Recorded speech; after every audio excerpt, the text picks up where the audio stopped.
I'm Reverend Phil, and I'm your host for Words of the Prophets.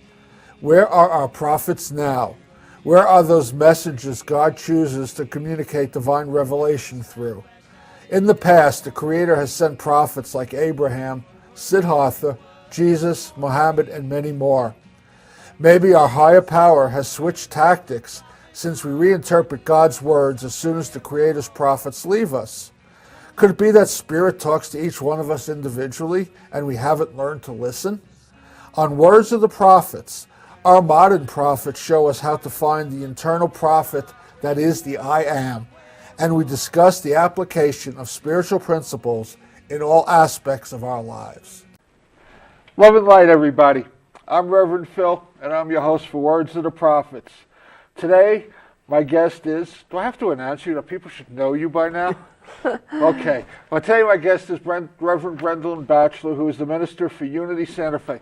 Welcome back. Thanks, Phil. It's always a delight to be here. Always a delight to have you. You and I have been doing shows, radio and TV for more years than I want to count. Yeah, it's true. People should recognize you. I don't know why, but if we introduce you, it would be nice. Okay, back on track. Today's prophetic topic is to manifest that love as is felt. And this phrase comes from a reading done by Edgar Casey. It's reading 6-2, which was done on June 21st, 1930, and it's paragraph 16. And the statement reads as follows. Keep true to self's own ideals. Lose not hold upon these innate feelings of there must be something done each day to manifest that love as felt within self, as must be shown as the reflection of that felt by self to the Creator and the created. So today we record the show on a Monday. Today is the 13th. Tomorrow is Valentine's Day, witnessing the red top. If I had a red, I would have worn it. We want to talk about love this week, so you'll be seeing this after Valentine's Day, but that doesn't mean that love isn't important and doesn't need to continue to be discussed. And we're going to look at love in a variety of different contexts. But before we even do that, for those three people who have never seen you before, introduce yourself. What can I say? I'm Reverend Brendalyn Batchelor. I'm the minister at Unity Santa Fe. I've been at Unity Santa Fe for 25 years, and I went from the pews to the pulpit in 1994, December 1994. So I've been the minister for 17 years, a little over 17 years, and it's a delight. I love it. And let them know what Unity Santa Fe stands for. Well, Unity is a spiritual path in the New Thought movement, and we focus on practical spiritual teachings which enhance people's ability to create for themselves a more meaningful and abundant life. And you're not limited to any one particular scripture? No, we honor all paths to God. We don't believe we have the only way, but we hope that anyone that shows up at Unity Santa Fe for a service, for a class, for an event, will be able to have whatever spiritual path they are on enhanced by what they experience with us. So right before we started rolling the cameras, you and I were talking about that you're doing a sequence of shows, and that a sequence of sermons, so to speak, right, over the course of this month on Sundays, and that they're focusing on love because of Valentine's Day. Right. Well, what I'm doing is for 4 months this year, I'm focusing on prosperity and the multidimensional aspects of prosperity, because so many people think prosperity is just about money. So last month we focused on prosperity as health. And this month, it's Valentine's month, so we're focusing on prosperity as love. And then next month, it'll be prosperity as peace. And then in April, income tax time, prosperity as money and finances. So I have 4 messages, Sunday sermons, if you will, that I'm doing this month. The first Sunday in February was prosperity as relationship with God. And then yesterday was prosperity as relationship with significant other or no other. And next Sunday will be prosperity as relationship with self. And then the final Sunday in February will be prosperity as relationship with all others. Why self third and somebody in between? I mean, if I was going to choose a sequence, it would be God, self, and then. Because of Valentine's Day. I got you. Because on Valentine's Sunday, the Sunday before Valentine's Day, this is the 18th year now that I have had a relationship recommitment ceremony during that Sunday service. So yesterday, any couples, married or other sacred relationships, were invited to come up and renew their vows, if you will, in front of the whole congregation. And then after that, then everyone else, the rest of us single folks, renewed our vows to our commitment to our relationship with God. So let's go and take this in the context that you want to present it. Prosperity. Okay. How do we define that? Prosperity? I think of prosperity as any way that our life is abundant. And again, it's in terms of our health, our relationships with God, self, and others, and it's in terms of our peace of mind and in terms of our relationship with all the people in our lives, whether they're neighbors or whatever. How much harmony and love are we experiencing? How much, let's go to that age-old question, nature versus nurture. Okay. How do we learn love? How do we learn love? I think we are love. I mean, that's how unity defines it. We are, beautiful. God is love, and we are made in the image and likeness of God. We are expressions of love, but sometimes we come into this world, and the love that we are gets sidetracked? Well, it's like if we had a view graph here or a PowerPoint or something, and we've got God is the light, and that light of God shines through us, and the more stuff we've got blocking that, the less light shines through us. So if that's negative beliefs, hatred, any kind of stuff like that blocks the very love that we are. And so we learn love. I think we know it when we come in. We experience it. There was some research done with orphanages many years ago, where they found that children who weren't picked up and nurtured did not thrive. And so most people drew the conclusion that it's because no one outside of them was loving them. But one of our Unity ministers, Jim Rosemurgy, asked us to look at it a different way and say, was it because they weren't being loved, or was it because they weren't having an opportunity to love? And I love that. I thought that was so wonderful. So love is a dual directional energy that comes between me and God, God and me and you and me, whoever else is here with us. Well, and in that context, it sounds like we're all separate when we're all one.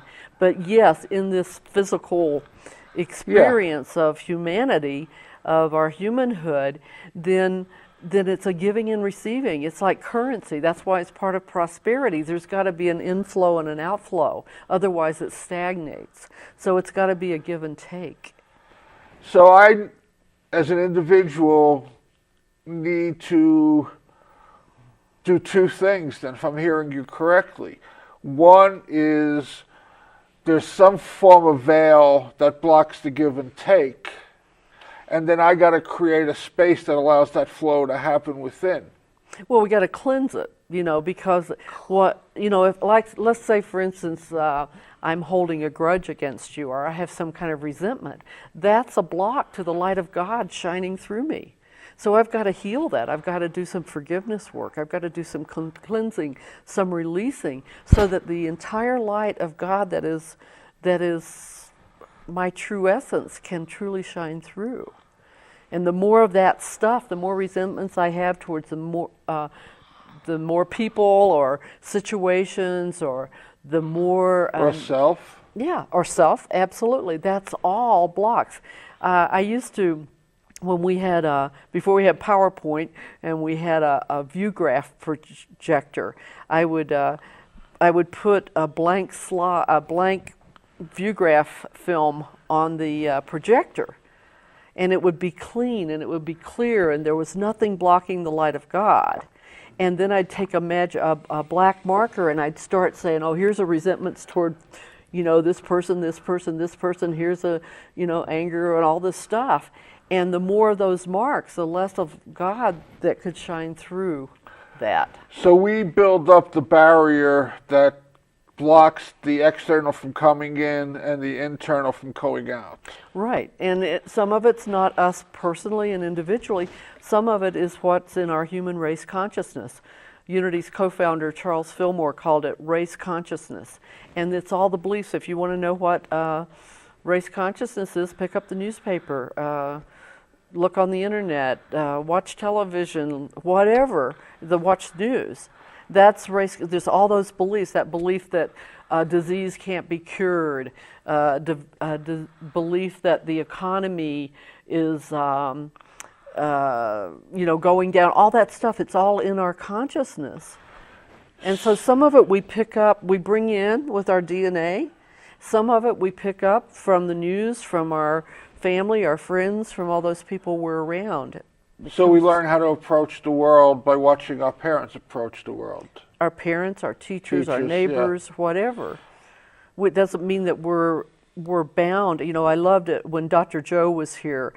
We've had him a couple of times at Unity Santa Fe from What the Bleep. Yeah. And he actually said, we bring 50% of our belief system comes in with us when we're born. It's in our DNA. And the good news is that we can change it. Yeah. Yeah. Well, I mean, are we talking, just so put terms to terms, are we talking about karma when you say we bring it in with us in our DNA, or are we talking something different than karma? Well, I wasn't thinking of it in relation to karma. I was thinking of it in relationship to the in the Bible it says the sins of the father were passed on from generation to generation, or 7 generations, or something. That's what I'm talking about. It's like there's a belief system that comes in with us, and it's part of our unconscious belief system, and we can change it. We can, he had this wonderful animated illustration of a neural net, of a belief system. Okay? And he actually showed, when we start thinking new thoughts, that's what the new thought movement is about. It's not the same as New Age, but the new thought movement is about thinking new thoughts that will help us live a more meaningful and abundant life. So if I realize that I've had this false belief, and I start believing differently, the more I focus on this, it literally, in his illustration, it just sucked the energy out of the old neural net, which shriveled out and disappeared, and a new thought was born. And that's what we have an opportunity to do every day of our lives. During the day, we can, I tell people, we're not responsible for our first thought. Thought happens. It's sort of like that bumper sticker you've seen. Stuff happens. Well, thought happens. And so we're not responsible for our first thought, but we are responsible for our second thought. Or whatever action we take behind that first thought. That was my next part. We're responsible for our second thought and our first action. So if somebody, if I have a thought, I can change it. But I can't control having that thought. People beat themselves up because, I'm trying to be so spiritual and I had these terrible thoughts today. Well, that's okay. You just don't have to set up camp there in that old thought. You can have a new thought that can make a difference in your life. that kind of really requires people to have a very practiced sense of self-awareness and mindfulness. Right. It's why I think a lot of people may not want to have anything to do with like a new thought, because it's a lot of self-responsibility. Nobody's going to rescue you from your own stuff. We're going to here to support you with principles and everything, but you got to do the work yourself. I can't rely on somebody else to do it for me. Exactly. So let's segue into that first. Love as a relationship with God. Mm-hmm. Okay, so the way I started my message, in fact I did it the past 2 Sundays, is with God as my perfect spiritual partner, all my relationships are holy. And that's based on Unity Santa Fe's first core value of God first. With God as my perfect spiritual partner, all my relationships are holy. What do I have to do for that relationship? Prayer and meditation. Okay. That's the first how-to every message I give every Sunday. The first how-to of how do we take this out, what's the practical application, is prayer and meditation. So the more that I am willing to spend time building a relationship with God, which I can only do in prayer and meditation, that's the foundation. That's what it's all about. That's living the mystical life, is that relationship with God. Yeah, when you and I have talked about this in the past, I mean, that's the message of the 12 steps. Mm-hmm. Having had a spiritual awakening as the result of prayer and meditation. As a result of these steps, right? Yeah. But the actual, I mean, the way the steps are worded, that the 11th step is that of spiritual awakening. Right. Having had a spiritual awakening, yeah. Yeah, we sought through prayer and meditation to improve our conscious contact with God, seeking only for knowledge of God's will for me and the power to carry it out. So I start with that. Mm-hmm. Do I have to bundle that together with the belief that God is unconditionally loving? Well, I think you have a choice. I mean, that's my choice. I believe that God is unconditional love, that God is love itself.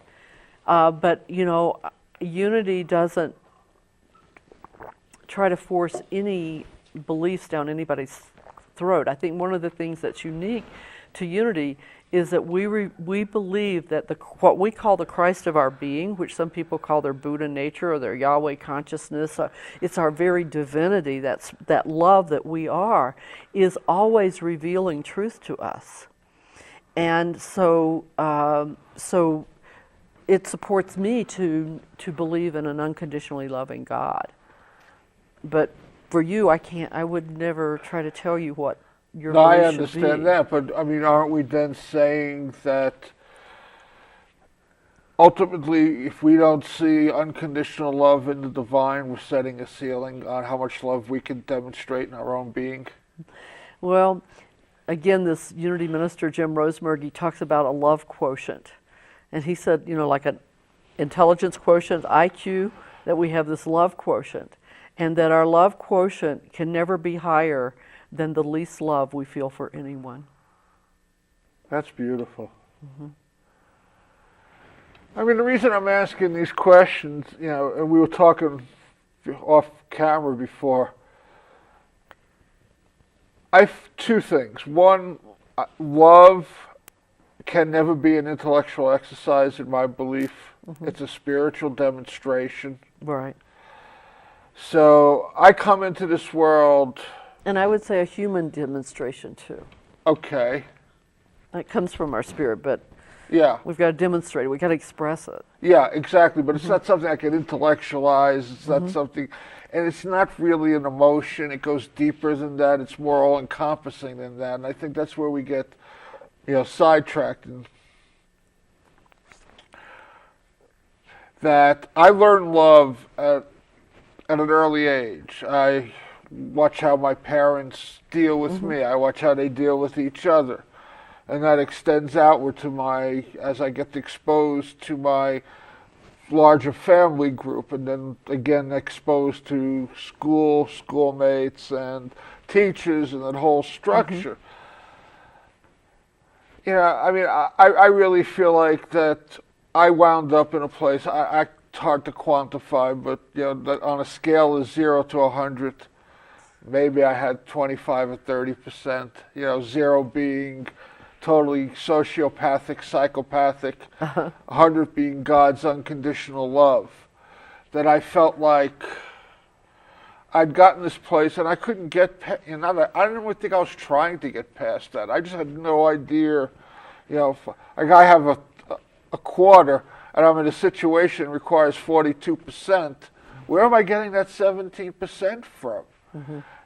And from my experience, it was only through spirit, seeing how, in spite of all the things that I had done, I was never judged. I mean, it wasn't even about being forgive. Mm-hmm. I was never judged, and that helped me start to raise that level of love up. Mm-hmm. And as I opened myself up, I got demonstrations. But I really believe, without that initial concept that love is spiritual, I don't think it would have drifted much beyond that 25%. Mm-hmm. So I mean, I guess the question I'm asking in a very long-worded way is, can we actually learn to do love without spirit? I think love is spirit. I mean, love is... So we have to have what it ties it together. I think the more I practice, especially meditation and the silence, the more I open myself to that love that is my essence, that is all there is. I mean, God is love. God is everything. But with this free will that we have, I block that love. I forget to tune myself into it. When I'm in physical constriction, okay, I'm blocking the flow of love and life throughout my physical body. When I'm in mental, when I'm in my head, I don't know if you're familiar with heart math. Yeah. But the heart math process, that was one of the greatest techniques I've learned in ministry, was how to get out of my head and tap into all those, get my heart in coherence with the truth that God is love. And when I go to that place, I look at every situation, the stresses of my life, all of that, I can see it from this higher perspective of love. So now we've captured this divine essence. Mm-hmm. We've identified it, so to speak. We acknowledge its all-permeating existence. Right. How do I keep it healthy in a relationship? Prayer and meditation first, because again, with God as my perfect spiritual partner, all my relationships are holy. So if I'm having a challenge, I don't have a partner right now, a significant other, but when I did, if I just dealt with it from here, it was a disaster. But if I could go into my heart and ask, God, what would God have me do in this situation? Then yes. My response is totally different. In the 12 steps of serenity prayer, the courage to change. I can't change other people, but when I change myself, and that's what prayer does. Prayer actually changes me. I don't change myself. Then what other people have to react to is differently. And so they have to change because they have something different to respond to. I forget the rabbi who said that, but what actually the rabbi said was, prayer does not save us, prayer makes us worthy of saving. I like that. But yeah, Unity says prayer doesn't change God, prayer changes us. Yeah. I want to back up for a second. Okay. So now we're getting into some places that could get very cloudy. Years ago, back when I was doing my radio show, I was also, believe it or not, I was once a week DJing a rock and roll show. Cool. And I was basing it on the original rock and roll shows that started when FM radio first came into existence. So I had theme nights. And one of the theme nights I had was codependent love songs. Oh, great. Oh, there's so many of them out there. I could have done Oh, yeah. numerous shows on them. You made me love you. I didn't want to do it. You know. So I guess my question is, how do I keep the love in focused, knowing that the love comes from the divine? It can come through you, my partner, but it's not about you, my partner. It's still about me. It's still about me. I Well, mean, me I- opening me in connection to the divine. You can't make me love you. I have to That's have right. love and give it away, I guess is That's what I'm right. trying to say. Yeah. Well, it's like that idea of we have these perceptions and these needs and whatever, but they're really it's just a projection of our own stuff out there.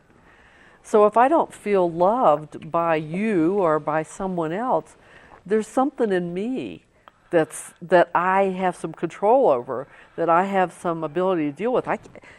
And I've got to love myself. You know, Jesus said, love your neighbor as yourself. Well, that means I can only love my neighbor to the extent I love myself. myself. I can't So give if away I'm what I not don't feeling have. love from you, there's something, it's because somehow I'm not loving myself enough. Exactly. So we're here to share love with people, not get it from somebody. Yeah.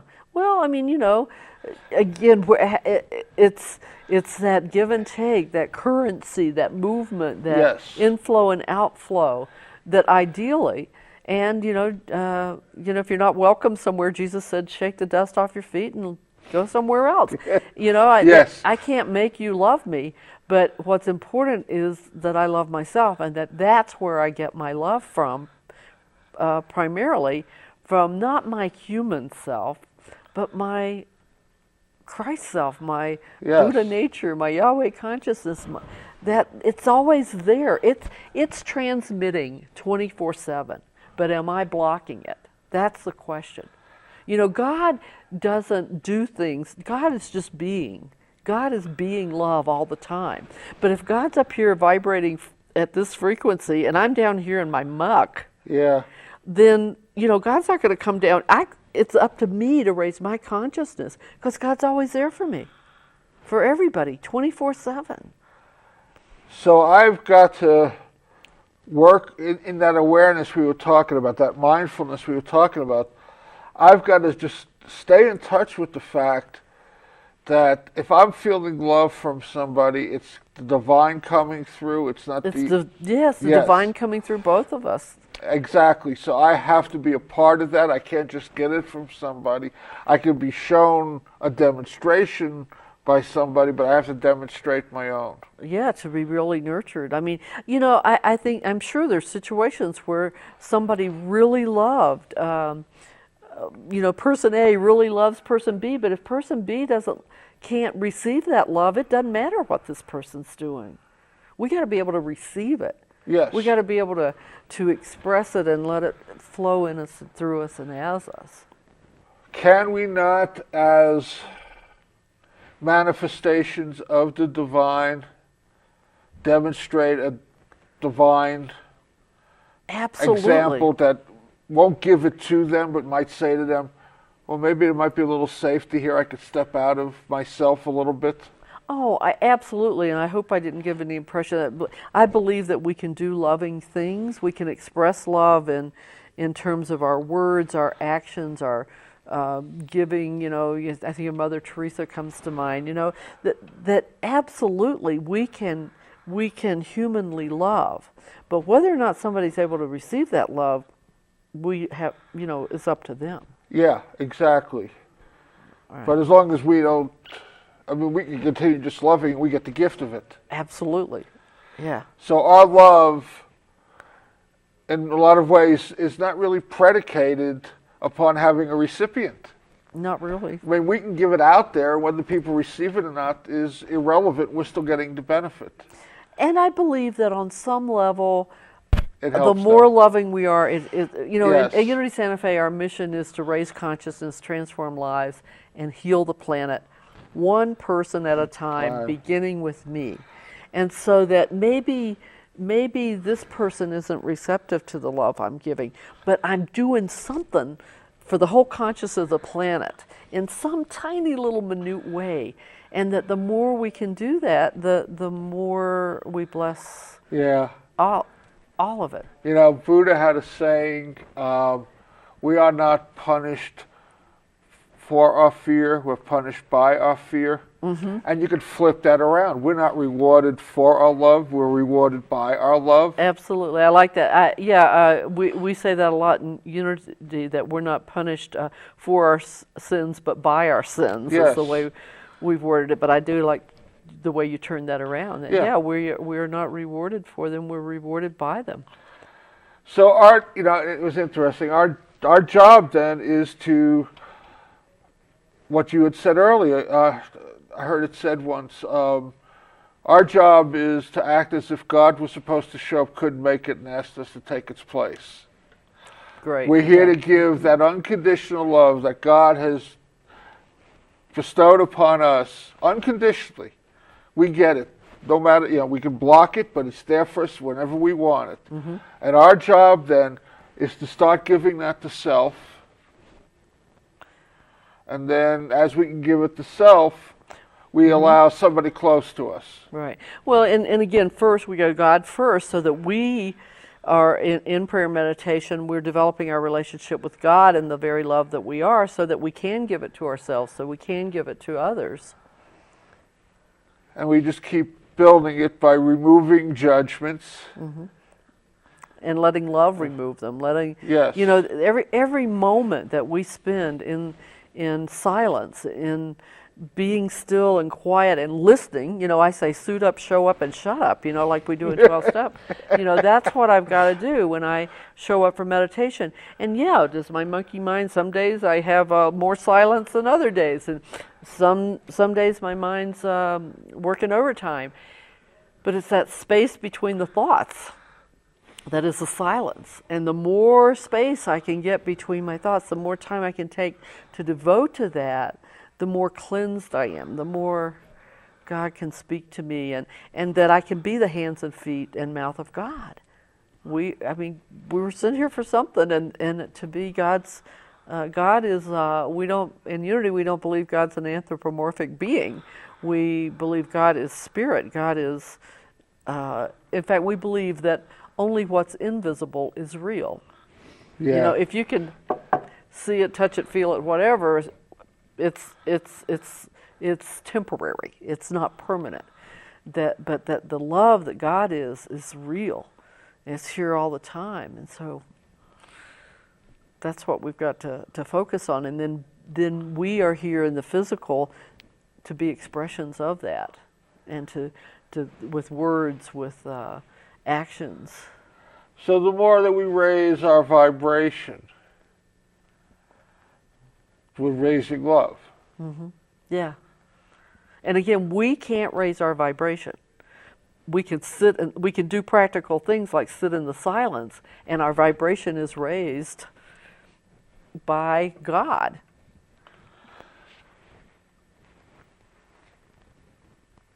Isn't our willingness to sit in that silence, to connect, to make that connection? It is for me, that's what I've got to do. I've had examples. I had a situation once where I was really upset about something, and I was right. I had the facts, and I was right. And I was trying to figure out in my humanity how to deal with it and how I was going to really set these other people straight. And I went into I have a meditation hut. I have a tough shed that I've totally, it's carpeted, it's insulated, it's drywalled. I have 2 windows in it. How cool. I have an altar. I ran electricity through it, so I have a heater in the winter and a fan in the summer. And it's I call it my samadhi shed. Oh, how my cool. samadhi shed. And so I went in there and I sat down and I read this Bible verse that said, God loves the wicked and the unjust, and so too should you. Yes. And I was like, well, that's not what I wanted to hear. And so I said, okay. So I did some humble surrender, which is also one of our Unity Santa Fe core values. And I said, what would it look like if I loved as these wicked and unjust, loved them as God would love them? And I had this total different realization of how to deal with it, and it turned out blessing me and blessing these people. I had a teacher, a Sufi saint, and what you're just talking about, he would talk about God's love as a shade tree. And on one side of the tree sits a holy man, and on the other side of the tree sits a non-holy man, so to speak. And he talks about the tree does not withdraw the shade from either one of them. Exactly. And he talked about that. It was interesting. He had a concept. But do I have enough sense to come in and sit under the shade? Or am I going to be out there, Yeah, that too. He talked about, one of his biggest teachings was that there were 99 attributes to Allah in the Quran. And the highest, greatest attribute was mercy. And I never had this discussion with him. I had a discussion with him where he talked about mercy being greater than love and compassion. And this was a long time ago. And as we talk about these subjects, I mean, this concept of love and the exploration of it, I come to believe that that concept of mercy is really another name for unconditional love. That highest attribute, that, because he said, love and compassion, both of them imply a connection, where mercy is spread across all of everything. That's beautiful. Yeah, to just have that concept of, we're going to love you no matter what. I think it's, I'm not thinking, she's a woman that wrote on not emotional intelligence, but spiritual intelligence or whatever. Anyway, she said that love has two wings, wisdom and compassion, and that, they have to, neither one can be broken. Got to keep them in balance. Yeah, I mean, this is, love is I think such a fascinating topic, because I think you're right when you're saying we are love. That is our essence. Love that word. Is our essence. And I think we come in seeking that essence. Well, as that essence. As that essence, and seeking it also at the same time.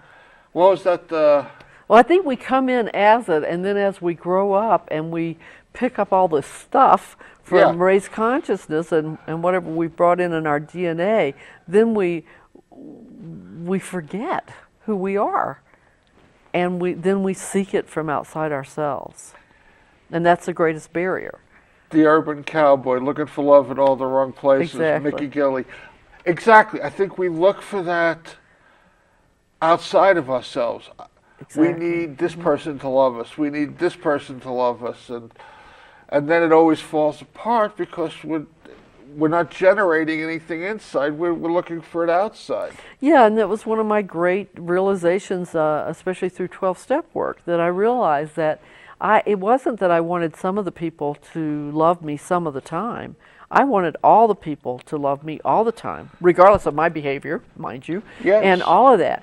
And to, I'm going to get the love to the extent that it's give and receive. Allow it in. Yeah. It's always there for me. I just have to allow it in. And give it out. I can't be a jerk all the time and expect to get love in return.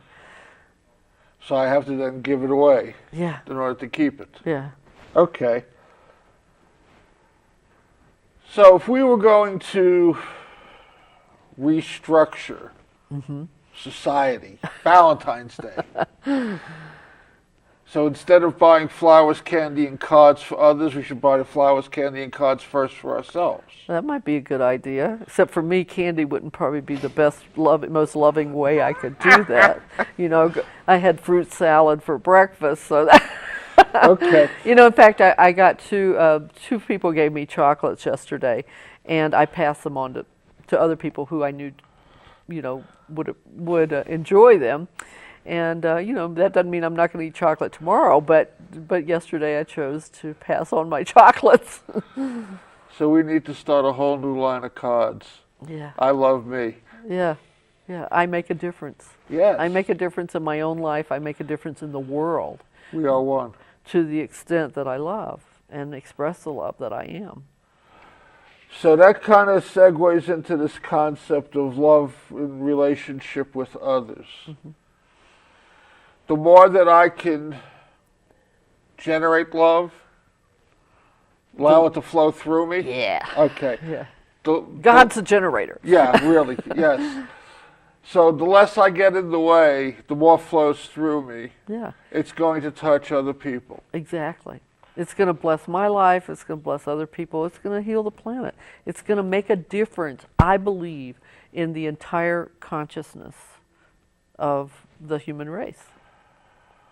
So even the smallest gesture is smiling at somebody and have a good day. Yeah. Yeah. The demonstration of the love, the vibration, the putting it out there. Yeah. We had fun yesterday. One of the examples I gave was some research that was done that said the healing effects of couples, if they have 3 times a day, a passionate kiss of at least a minimum of 20 seconds, 3 times a day. And afterwards, one of my board members came up and said, you know, I resisted raising my hand and asking, does it have to be the same person? Actually, my first reaction to that was kind of like, how could you put something like that into a clinical demonstration? Well, I don't know. Apparently they did. I don't. Who knows? But yeah, so you know, we express love. We can express love one-on-one to people through anything as simple as a smile, as opening a door for someone, as, you know, so many simple ways of being kind, you know, kind and loving. And then we can just let, you know, like in silence, I think we make a difference in the consciousness when we're just aware of the very love that is, love is breathing my body right now. It's breathing your body. You're the head of a congregation. You're standing up there yesterday talking about love, doing these, you know, reinforcement ceremony. I forgot the word you used. Recommitment ceremony. Do you feel difference as the I'm a lost for words. I'm saying just with my hand, but as your congregation, you progress through the whole process. Do you feel the difference in the congregation? Can you sit there and kind of like feel that energy? Well, I haven't really thought about it, but yeah, I think there's again an inflow and an outflow that's happening back and forth in whether it's in a congregation or when I'm giving a message, we're doing a class right now between you and I. There's that inflow, that outflow, that it's going. It's movement, the movement of love. So, does love heal? Oh, I think it's the healing balm, B-A-L-M. Yeah. Okay. The healing balm. Regardless of affliction. Mm-hmm, I believe so. I remember seeing Adyashanti when he was here, I think a year or so ago, and he talked about his Bell's palsy. He has Bell's palsy, and he was in the emergency room, literally in a fetal position, in so much pain and agony. And his wife, Muti, he said there was nothing she could do. Nothing she could do. But he said the look of love in his eyes, it was just incredible. Did it remove all the pain immediately or whatever? But there was something happened on a, you know, on a really deep level, to be the recipient of that love that he could see in her eyes for him. And I believe there are times when we have a loved one that's suffering, whether it's physically or emotionally or financially or whatever. And really, our job is just to love them. You know, and there's nothing greater that we can give them than love and acceptance. And, you know, maybe we can run an errand for them. Maybe there's some things we can do in the world. So the love and has to come with acceptance, or it's not really love. Yeah, acceptance of the situation. I can't. So meeting everybody exactly where they are, and just it's okay. Yeah, loving them, and then what can I do for you? You know, I have a congregant that's in another geographical location now, and I said, how can I support you? I said, here's some ideas I have. I can fly out and spend some time with you. I can call you every day with a prayer call, whatever. And for right now, we're doing daily prayer calls. And I can hold her in my heart in prayers. I don't have a magic wand. Yeah. I can't but in the make sense, the love situation. is the magic wand. Love is the magic wand. Yeah, you're right. I stand corrected. I have a magic wand, and that wand is love. So the more that I can give it away, the more pure the vibration, the more it's going to impact the other individual. Exactly. I mean, they feel that love. And if they can't, somebody else is. Ed Rabel, one of my teachers when I was going to school at Unity Village, and he used to say, there are no wasted prayers. Because if one person's not receptive, somebody else is. Just putting it out in the universe. And again, as long as we think we're separate, that's hard to grasp. But when we realize our oneness, I'm not my brother's keeper. I am my brother. Yes. Everything I do. Exactly. Yeah. But I mean, we get confused. I think obviously. I mean, is there religions that are, that have two different schools where it's like you can't have duality and non-duality at the same time. Yeah. And I think we wind up getting that concept gets. And in some way, I think we see the divine is very small, so these two things can't coexist. It's one or the other, as opposed to. It's both. Yeah. I can be me and still be one. Yeah. Well, I was reading Myrtle Fillmore, our other co-founder, Charles and Myrtle Fillmore, the co-founders of Unity. I was reading Myrtle, some writings from Myrtle this morning, and she was saying, God created, Well, God is good. Good created. Good created everything. Would good create evil? Absolutely. Good only creates in its own likeness. And does evil happen? Absolutely. When we turn away from the good, when we turn away, evil is of humans' creation. It's not of God.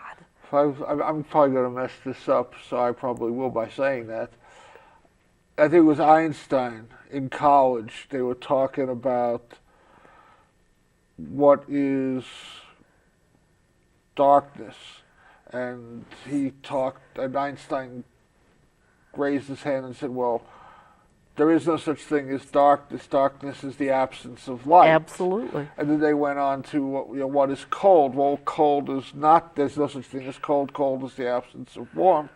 And he goes on to what is evil, and evil is the absence of God. Right. Yeah. Yeah, that's so funny because it's exactly what I was reading that Myrtle said.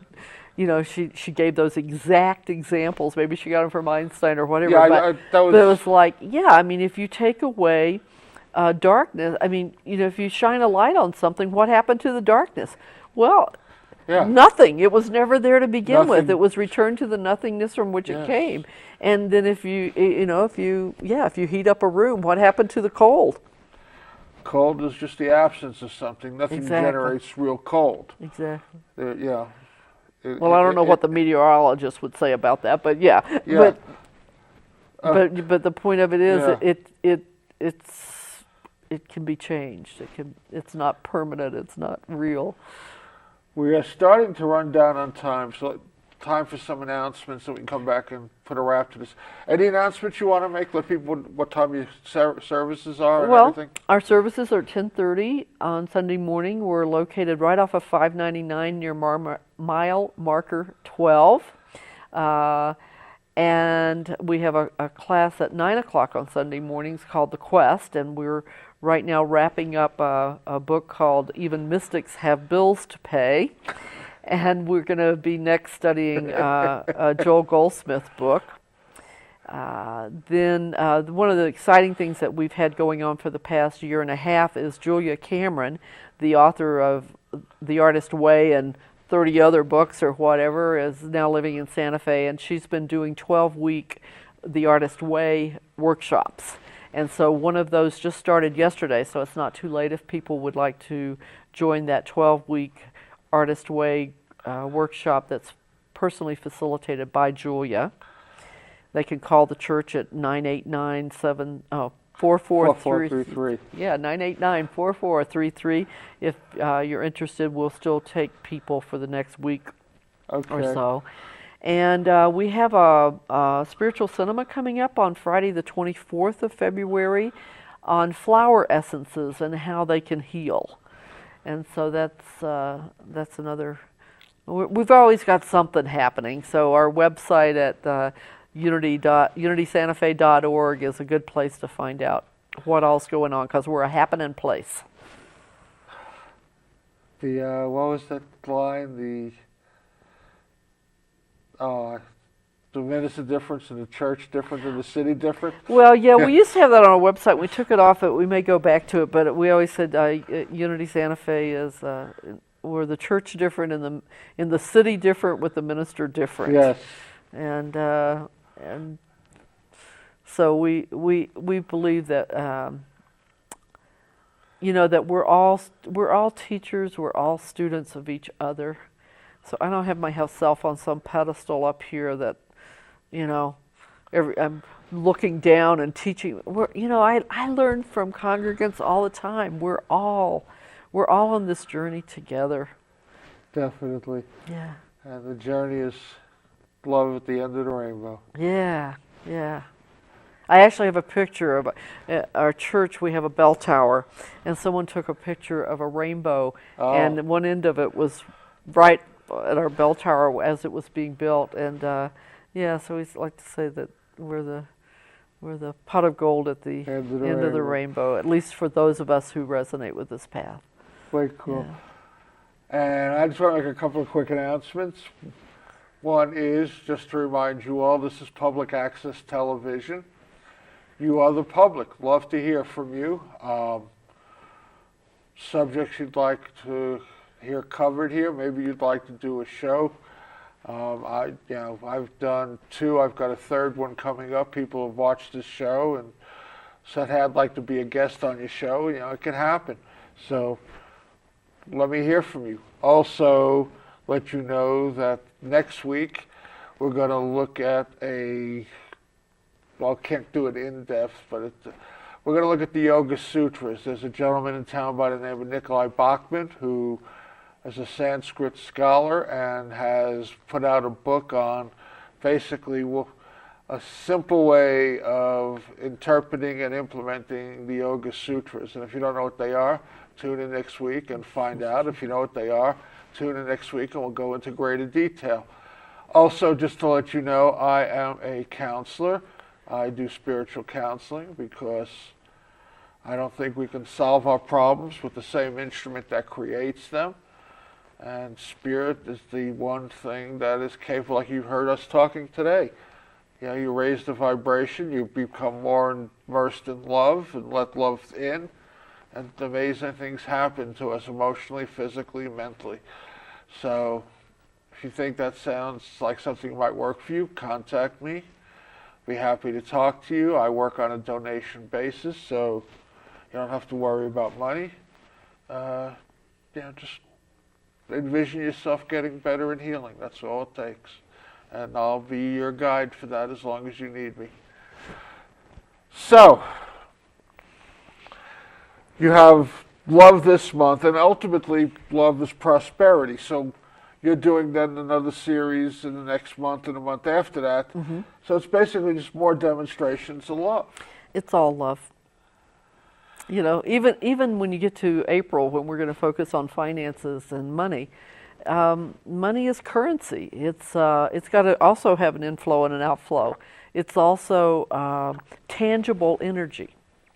That's all it is tangible energy that we exchange. So I have to allow myself to be in a healthy relationship with that or anything for it to actually function in my life. Yeah, a person who profoundly impacted my life, an author by the name of Maria Nemeth, and she wrote a book called, what's now called The Energy of Money, but it was originally called You and Money. And her basic thesis was, how you do money, you do life. Would it be the opposite way around? How I do life, I do money?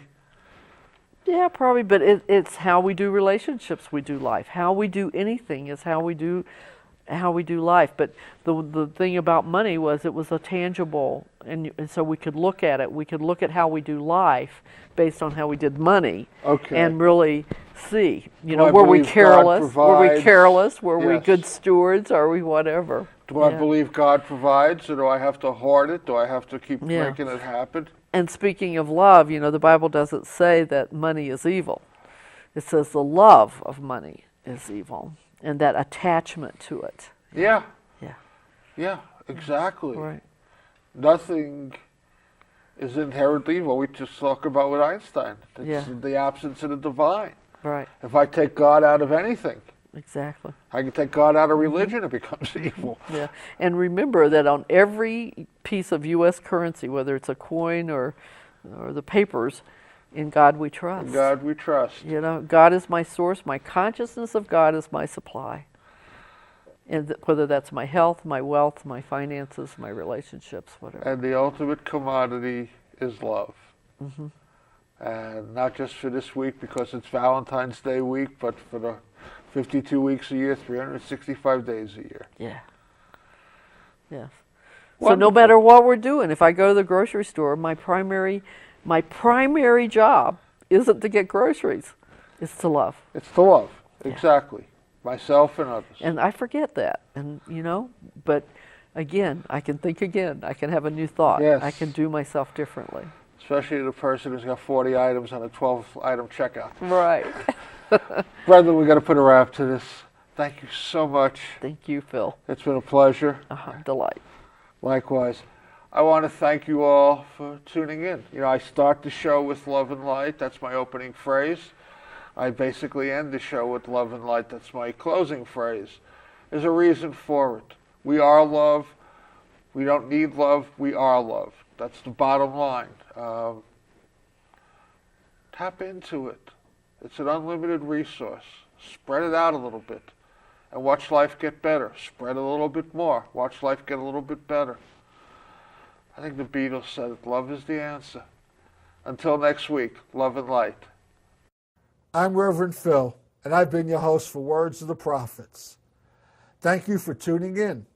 Please join me again next week, same time, same channel, for more Words of the Prophets.